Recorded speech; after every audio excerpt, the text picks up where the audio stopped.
Greeted with hugs and tears, the long-awaited return of 3 Americans detained in Russia is now a reality. Landing at Joint Base Andrews in Maryland on Thursday night, their freedom is thanks to the largest prisoner swap between Russia and the West since the Cold War. In total, 16 prisoners jailed in 7 different countries were exchanged for 8 Russians at an airfield in Turkey. Their return comes as part of a carefully brokered exchange in coordination with U.S. allies Germany, Poland, Slovenia, Norway, and Turkey. There's nothing beyond our capacity when we act together. Nothing. This is just an extraordinary testament to the importance of having a president who understands the power of diplomacy. One of the released Americans is Wall Street Journal reporter Evan Gershkovich, who was detained for more than a year on espionage charges. I'm just so excited that this first step of getting him home and getting him back where he should be with his family. There's so much pent-up emotion, and that was clearly on display in the newsroom. Canadian and U.S. citizen Paul Whelan spent almost 6 years in Russian prisons. Born in Ottawa to British parents, he resided in Michigan for more than 2 decades and served in the U.S. Marines prior to his arrest in Russia. He was sentenced to 16 years in prison. Both Whelan and the U.S. government denied that he is a spy. You know, it didn't feel real until we were flying over England. So looking forward to seeing my family down here and just recuperating from 5 years, 7 months, and 5 days of just absolute nonsense by the Russian government.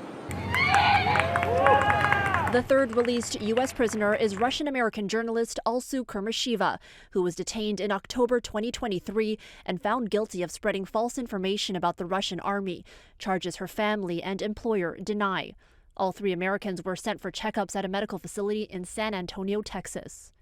However, not all U.S. nationals held in Russia were released. Mark Fogel, who was working in Russia as a teacher, is serving a 14-year sentence for drug smuggling after he was detained in a Moscow airport in August 2021 with 17 grams of marijuana, which he said he uses for medical reasons, in his luggage. His family have expressed their disappointment. It's been a roller coaster. No sleep. I feel like we've been kind of collectively stabbed in the back. To which Biden responded, We're not giving up on that. Today was a very good day, and we're going to build on it, drawing inspiration and continued courage from it for all of those who are held hostage or wrongfully detained around the world.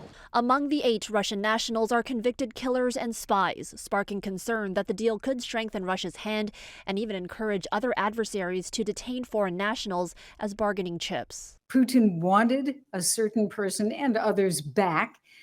He gets rid of troublemakers. Even though the Americans are useful, the Russians are not as useful to him. But such criticisms have been rejected by Biden, and for those who have anxiously waited for their loved ones, this is a moment of celebration. Erica Natividad, City News.